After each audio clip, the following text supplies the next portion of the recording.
Hello everyone, KCR గారి health గురించి అట్లానే రీసెంట్గా ఆయనది ఫోటో ఒకటి బయటకు వచ్చింది. సో అయితే దాని గురించి ఇప్పుడు అభిమానులు విచారణ వ్యక్తం చేస్తున్నారు కేసీఆర్ గారి హెల్త్కి అసలు ఏమైందని.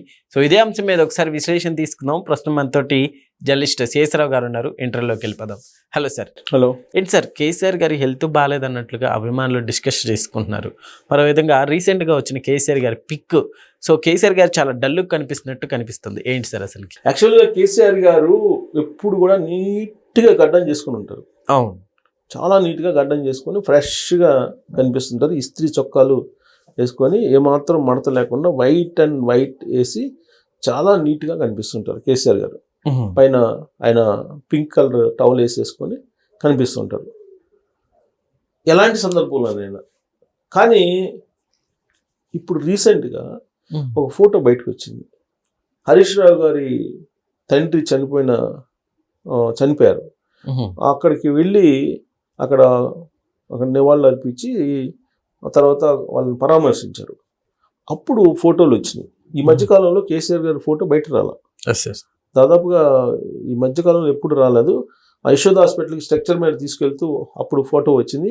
ఆ తర్వాత మళ్ళీ కవిత గారు, తర్వాత వాళ్ళ మదరు పక్కన స్ట్రక్చర్ నెట్టుకుంటూ వెళ్తున్నటువంటి ఫోటో ఇవే కనిపించింది. తర్వాత ఇప్పుడు ఈ ఫోటో కనిపిస్తుంది. తర్వాత కవిత గారు తీహార్ జైలు నుంచి వచ్చినప్పుడు ఆవిదొక ఫోటో, అప్పుడు కూడా నీకు నీట్గా ఉన్నారు. కానీ ఇప్పుడు చూస్తే కనుక ఆయన గడ్డం పెంచుకొని తెల్ల గడ్డంతో షేవింగ్ చేసుకోకుండా వైరాగ్యంతో ఉంటే ఎలా ఉంటారో, పూర్తి వైరాగ్యం వచ్చినప్పుడు ఎలా ఉంటారో అలా కనిపించారు ఆ ఫోటోలో. జనరల్గా కేసీఆర్ గారు ఎప్పుడు అలా ఉండరు, నీట్గా ఉంటారు.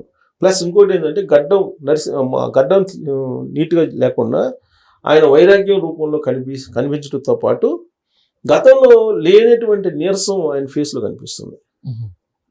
గతంలో లేనటువంటి నీరసం. ఈవెన్ ఆయన నిరాహార దీక్ష చేశారు, ఆమరణ నిరాహార దీక్ష చేశారు తెలంగాణ రాష్ట్రం కోసం. అప్పుడు కూడా అంత నీరసంగా కనిపించలే.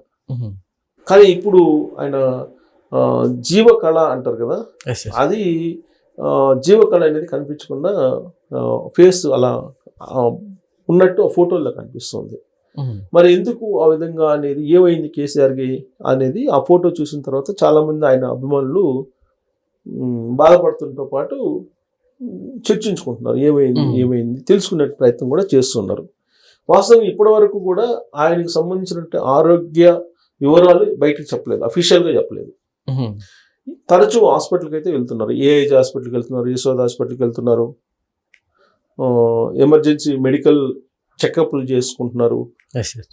బీపీ ఫ్లక్చువేషన్స్ ఉన్నాయి, తర్వాత షుగర్ ఫ్లక్చువేషన్స్ ఉన్నాయి అని చెప్పి ఇట్లా రకరకాలుగా చెప్తున్నారు. అలాగే లివర్ ప్రాబ్లం ఉందని చెప్పి ఇట్లా రకరకాలుగా చెప్పుతున్నారు తప్పితే, అక్కడక్కడ చెప్పుకుంటున్నారు తప్పితే ఎవరు కూడా అఫీషియల్గా ఇప్పటివరకు హెల్త్ బులెటిన్ అయితే రిలీజ్ చేయలేదు.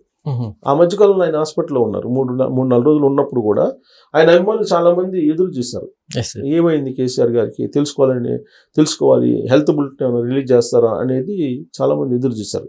కానీ ఎక్కడ కూడా ఆయన హెల్త్కి సంబంధించిన అఫీషియల్ రిపోర్ట్ రాలేదు.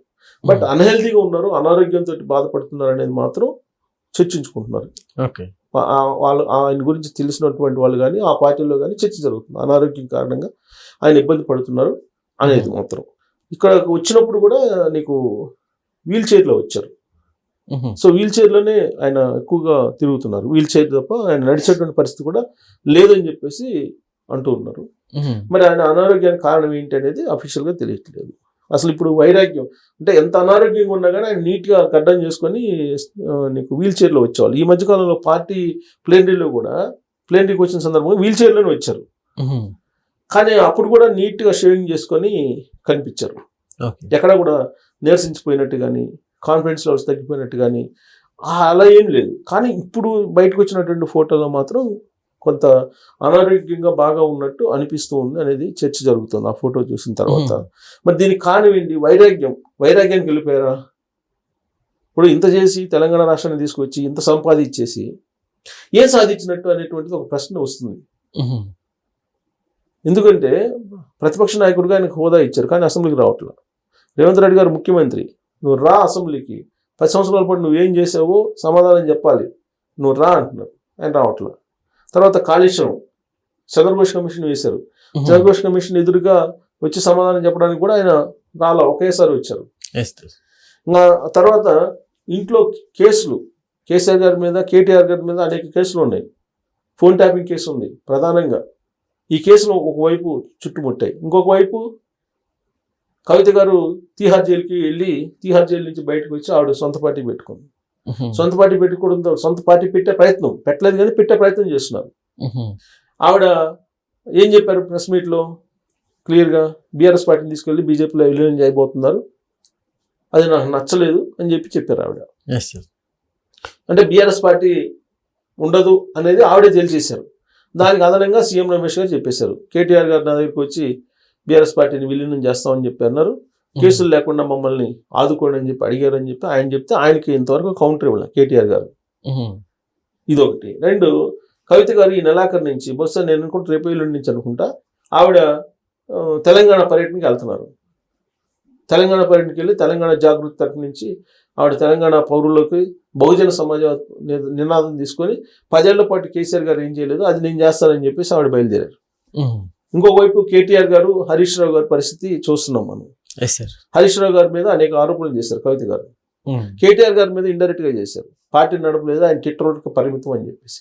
ఇలాంటి సిచ్యువేషన్లో ఇప్పుడు ఇంత రాష్ట్రాన్ని తీసుకొచ్చి ఇంత సంపాదించేసి ఇంత హోదా అనుభవించి ఇంత సుదీర్ఘమైన రాజకీయ అనుభవం ఉండి కూడా ఇంటిని చక్కదిద్దుకునే పరిస్థితిలో ఉన్నానా నేను అనేటువంటిది ఒక మానసికమైనటువంటి క్షోభ ఉంటుంది డెఫినెట్గా ఎవరికైనా. అందులో తండ్రికి ఒక ఫ్యామిలీ డిస్టర్బ్ అయినప్పుడు ఉండేటువంటి క్షోభ కుటుంబంలో ఎవరికి ఉండదు. పిల్లలు సక్రమంగా లేకపోతే అంతకన్నా క్షోభ పేరెంట్స్కి ఇంకోటి ఉండదు. కొన్ని కోట్ల రూపాయల ఆస్తులు ఉన్నా, కొన్ని లక్షల కోట్ల రూపాయల ఆస్తులు ఉన్నా, పిల్లలు సక్రమంగా లేదంటే క్రమశిక్షణగా లేకపోతే ఎవరికి వాళ్ళు ఇడిపోయి కొట్టుకుంటుంటే ఆ క్షోభ ఏదైతే ఉందో పెద్దలకి, అది వర్ణించలేనిటువంటి క్షోభ. బహుశా నేను అనుకోవటం కేసీఆర్ గారు అలాంటి పరిస్థితులు ఏమైనా ఉన్నారా అనేది. ఎందుకంటే కవిత గారు ఆయన చుట్టూ దెయ్యాలు ఉన్నారు అని చెప్పారు ఆవిడ. కేసీఆర్ గారి చుట్టూ దెయ్యాలు ఉన్నాయని చెప్పారు కదా, దెయ్యాలు ఉన్నాయి, మంచోళ్ళు ఎవరు లేరు, ఆయన మంచోడే, కానీ ఆయన చుట్టూ ఉన్న దెయ్యాల మధ్యలో ఆయన ఉన్నాడు అని చెప్పారు. అలాగే కవితకి సంబంధించినటువంటి ఐడిపిఎల్ భూములు కుంభకోణం బయటకు వచ్చింది, కేటీఆర్కి సంబంధించినటువంటి కుంభకోణాలు బయటకు వస్తున్నాయి. సో ఇన్ని వివాదాలు వస్తున్నటువంటి క్రమంలో ఆయన వైరాగ్యానికి గురయ్యారా అనేది ఒకటి. లేదు ఈ గెటప్లో లేదంటే ఇలానే ఉంటే కనుక సింపతి ఏమన్నా జూబ్లీహిల్స్ ఉప ఎన్నికల్లో వస్తుంది, కేసీఆర్ గారు ఏంటి అయిపోయారు అనేటువంటి ఒక సింపతి వచ్చి జూబ్లీహిల్స్ ఉప ఎన్నికల్లో గెలవడానికి ఏమైనా ఇలాంటి వ్యూహాన్ని లేదంటే ఇలాంటి ఎత్తుగడని ఎంచుకున్నారా బీఆర్ఎస్ పార్టీ వాళ్ళు అనే చర్చ ఇప్పుడు కాంగ్రెస్ పార్టీలో జరుగుతుంది. ఎందుకంటే ఇప్పుడు ఆ విధంగా ఉన్న ఫోటోలు బయట రావటం అంటే అది సింపతికి ఏం చేసేదానికి వస్తుందని చెప్పి కాంగ్రెస్ పార్టీ వాళ్ళు ఇప్పుడు ఆల్రెడీ వాళ్ళు ఇంత ముందు కూడా కేసీఆర్ గారు హాస్పిటల్లో ఉన్నప్పుడు విమర్శించారు, కేసీఆర్ గారు స్ట్రక్చర్లో ఉన్నప్పుడు విమర్శించారు. ఇప్పుడు ఆయన గడ్డంతో వైరాగ్యంగా కనిపిస్తున్నప్పుడు కూడా ఇదంతా కూడా జూబ్లీహిల్స్ ఉప ఎన్నికలకు సంబంధించినటువంటి సింపతి కోసం అక్కడ ఏదో గెలవాలనే ఉద్దేశం కూడా, అక్కడ గెలవకపోతే కనుక బీఆర్ఎస్ పార్టీ క్లోజ్ అయిపోయినట్టాను, అందుకే ఇలాంటి ఫోటోలు వైరల్ చేసి సానుభూతి ఓట్లు లాభట్టుకునే ప్రయత్నం చేస్తున్నారు అని చెప్పి కాంగ్రెస్ పార్టీ బీఆర్ఎస్ పార్టీ మీద ఇప్పుడు ఆరోపణలు చేస్తుంది. సో కారణం ఏదైనా కానీ కేసీఆర్ గారు అనారోగ్యంగా ఉన్నారు అనేది మాత్రం ఆ ఫోటోని చూస్తే అర్థమవుతుంది. Okay sir, thank you.